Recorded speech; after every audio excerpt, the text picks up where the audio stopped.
Hello, welcome back. ഇഫ്താർ സമയത്തേക്ക് ഉണ്ടാക്കാൻ പറ്റുന്ന നല്ലൊരു അടിപൊളി ബിരിയാണി റെസിപ്പിയാണ് കേട്ടോ ഇന്ന് ഷെയർ ചെയ്തത്. അപ്പോൾ ഇന്നത്തെ റെസിപ്പി ഫിഷ് ബിരിയാണിയുടേതാണ്. അപ്പോൾ ഈ ഒരു ബിരിയാണി എങ്ങനെയാണ് ഉണ്ടാക്കുന്നതെന്ന് നോക്കാം. ആദ്യം ഇതിലേക്കുള്ള ഫിഷ് ഒന്ന് മാരിനേറ്റ് ചെയ്തെടുക്കാൻ വേണ്ടിയിട്ട് 1.5 ടീസ്പൂൺ ഉപ്പ്, 1/2 ടീസ്പൂൺ മഞ്ഞൾപ്പൊടി, 2 ടേബിൾ സ്പൂൺ എരിവില്ലാത്ത മുളക് പൊടി, ഒരു ചെറുനാരങ്ങയുടെ നീര്. ഇനി ഇത് മിക്സ് ചെയ്യാനായിട്ട് വെളിച്ചെണ്ണ ഒഴിച്ചു കൊടുക്കാം. മീൻ മാരിനേറ്റ് ചെയ്തെടുക്കാനുള്ള ഒരു അയഞ്ഞ പരുവം ആകുന്നത് വരെയുള്ള വെളിച്ചെണ്ണ ചേർത്ത് കൊടുക്കാം. ഇനി ഇതിലേക്ക് 1 ടീസ്പൂൺ വീതം ഇഞ്ചി വെളുത്തുള്ളി ചതച്ചതും കൂടി ചേർത്ത് നന്നായിട്ടൊന്ന് മിക്സ് ചെയ്തെടുക്കാം. കട്ട് ചെയ്ത് ക്ലീൻ ആക്കുന്നതിന് മുമ്പ് 1 കിലോ അളവിലുള്ള മീനാണ് ഇപ്പോൾ എടുത്തത്. മീൻ കഷ്ണങ്ങൾ ഓരോന്നായിട്ട് എടുത്ത് ഈ ഒരു മസാല കവർ ചെയ്തെടുക്കണം. മീൻ കഷ്ണങ്ങൾ ഒന്നിച്ചിട്ട് കുഴച്ചെടുക്കരുത്, ഉടഞ്ഞു പോകും. കുറച്ച് പീസുകളിട്ട് കുറേശ്ശെ ആയിട്ടൊന്ന് മസാല തേച്ചെടുത്താൽ മതി. എല്ലാ കഷ്ണങ്ങളിലും മസാല നന്നായിട്ട് തേച്ച് പിടിപ്പിച്ച ശേഷം 20 മുതൽ 30 മിനിറ്റ് വരെ ഇതൊന്ന് റെസ്റ്റ് ചെയ്യാൻ വേണ്ടി മാറ്റി വെക്കാം. ഇപ്പോൾ എല്ലാ കഷ്ണങ്ങളിലും മസാല നന്നായിട്ടൊന്ന് തേച്ച് പിടിപ്പിച്ചിട്ടുണ്ട്. ഇനി അതൊരു 30 മിനിറ്റ് അവിടെ റെസ്റ്റ് ചെയ്യട്ടെ. 30 മിനിറ്റിന് ശേഷം ചൂടായ എണ്ണയിലിട്ട് ഈ മീനുകൾ ഓരോന്നായിട്ടൊന്ന് ഫ്രൈ ചെയ്തെടുക്കാം. ഫ്രൈ ചെയ്യാനിടുന്ന സമയത്തും ഒന്നിനു മുകളിലായിട്ട് ഒന്ന് വരുന്ന രീതിയിൽ ഇട്ട് കൊടുക്കരുത്, ഒന്ന് നിരത്തി വെച്ച് കൊടുത്താൽ മതി. സാധാരണ ഫ്രൈ ചെയ്യുന്ന പോലെ നല്ല ബ്രൗൺ കളറിലേക്ക് മാറേണ്ടതില്ല, ഒന്ന് ഫ്രൈ ആയി കിട്ടിയാൽ മതി. മീൻ എണ്ണയിലേക്കിട്ട് നന്നായി ചൂടായി ഒന്ന് സെറ്റായതിനു ശേഷം മാത്രം തിരിച്ചും മറിച്ചും ഇട്ട് കൊടുക്കാം. മീൻ ഒരുപാട് സമയം ഫ്രൈ ചെയ്യുമ്പോൾ ഹാർഡാവുകയും പിന്നീട് മസാലയിൽ കുക്ക് ചെയ്യുന്ന സമയത്ത് ഉടഞ്ഞു പോവുകയും ചെയ്യും.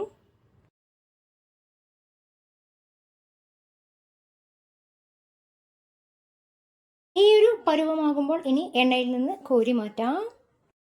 ആദ്യത്തെ ബാച്ച് എണ്ണയിൽ നിന്ന് കോരി മാറ്റിയതിനു ശേഷം ഇതുപോലെ തന്നെ ബാക്കിയുള്ള മീനുകളും ഫ്രൈ ചെയ്തെടുക്കാം.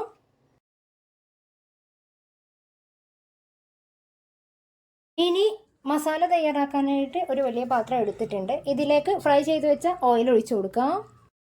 ഇത് ഏകദേശം 2 ടേബിൾ സ്പൂൺ വരും. ഇനി ഒരു 1.5 ടേബിൾ സ്പൂൺ നെയ്യും കൂടെ ഒഴിച്ചു കൊടുക്കാം.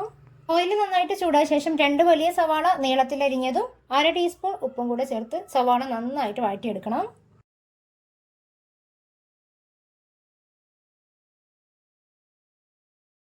സവാള ഒന്ന് സോഫ്റ്റായി വരുമ്പോൾ ഇതിലേക്ക് 1 ടേബിൾ സ്പൂൺ വീതം ഇഞ്ചി വെളുത്തുള്ളി ചതച്ചത്, ഒരു വലിയ പച്ചമുളക് ചെറുതാക്കി അരിഞ്ഞത്, 1/2 ടീസ്പൂൺ പെരിഞ്ജീരകം കൂടി ചേർത്ത് കൊടുക്കാം.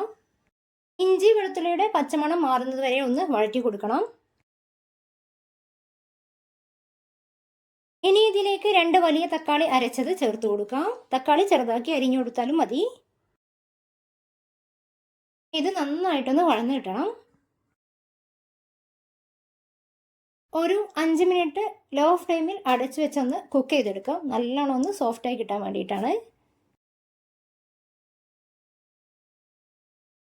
5 മിനിറ്റിന് ശേഷം അടപ്പ് തുറന്ന് 1-2 മിനിറ്റ് ഒന്ന് ഇളക്കി കൊടുക്കാം. ഇനി ഇതിലേക്ക് 1/4 ടീസ്പൂണിന് താഴെ മഞ്ഞൾപ്പൊടി, 1/2 ടീസ്പൂൺ മുളക് പൊടി കൂടി ഇട്ട് കൊടുക്കാം. പൊടികളുടെ പച്ചമണം മാറുന്നത് വരെ ഒന്ന് ഇളക്കി കൊടുക്കണം.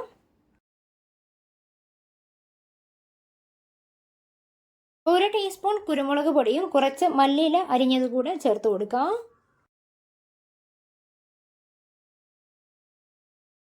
നന്നായിട്ടൊന്ന് മിക്സ് ചെയ്തതിന് ശേഷം 3 ടേബിൾ സ്പൂൺ തൈര് ചേർത്ത് കൊടുക്കുന്നുണ്ട്.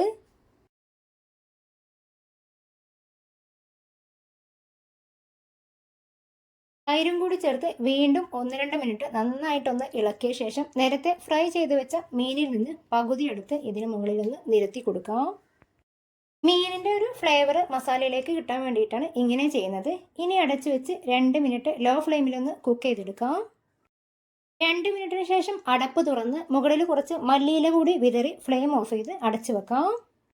ഇനി ഇതിലേക്കുള്ള ചോറ് വറ്റിച്ചെടുക്കുകയാണ് ചെയ്യുന്നത്. അതിന് വേണ്ടിയിട്ട് ഒരു പാത്രത്തിലേക്ക് 5.25 ഗ്ലാസ് വെള്ളം ഒഴിച്ചു കൊടുക്കുന്നുണ്ട്. വലിയ ഗ്ലാസ് വെള്ളമാണ് കേട്ടോ ഒഴിച്ചു കൊടുക്കുന്നത്. വെള്ളം ഒന്ന് ചൂടായി തുടങ്ങുമ്പോൾ ഇതിലേക്ക് 1/2 ടീസ്പൂൺ ഉപ്പ്, 1 കഷ്ണം പട്ട, 4-5 ഗ്രാമ്പു, 5 ഏലക്കായ, 1 കഷ്ണം തക്കോലം, 1 ബേ ലീഫും ഇട്ട് കൊടുക്കാം. ചോറ് ഒട്ടിപ്പിടിക്കാതിരിക്കാനായിട്ട് 2 ടീസ്പൂൺ സൺഫ്ലവർ ഓയിൽ കൂടി ഒഴിച്ചു കൊടുക്കുന്നുണ്ട്. വെള്ളം നന്നായിട്ട് തിളച്ചു വരുമ്പോൾ ഇതിലേക്ക് 3 വലിയ ഗ്ലാസ് അരി ഇട്ട് കൊടുക്കാം. നന്നായിട്ട് കഴുകി വൃത്തിയാക്കിയ ശേഷം 15 മിനിറ്റ് കുതിർത്ത് വെച്ച അരിയാണിത്.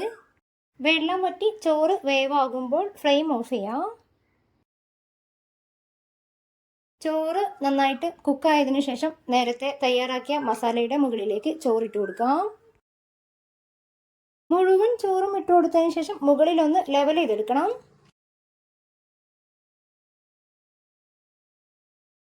ഇനി ചോറിന് മുകളിലായിട്ട് 1.5 ടേബിൾ സ്പൂൺ നെയ്യ് ഒഴിച്ചു കൊടുക്കാം.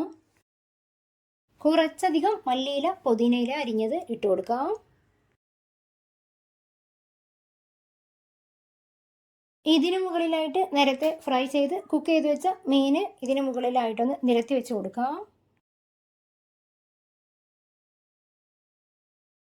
മീനെല്ലാം നിരത്തി വെച്ചതിന് ശേഷം അടച്ചു വെച്ച് ലോ ഫ്ലെയിമിൽ 10 മിനിറ്റ് ഒന്ന് കുക്ക് ചെയ്തെടുക്കണം. ഇനി ഇത് ഒന്നിച്ച് മിക്സ് ചെയ്തെടുക്കുന്നതിന് മുമ്പ് ഇതിലെ മീനുകൾ മറ്റൊരു പാത്രത്തിലേക്ക് മാറ്റിയെടുക്കാം, ഇല്ലെങ്കിൽ ഉടഞ്ഞു പോകും.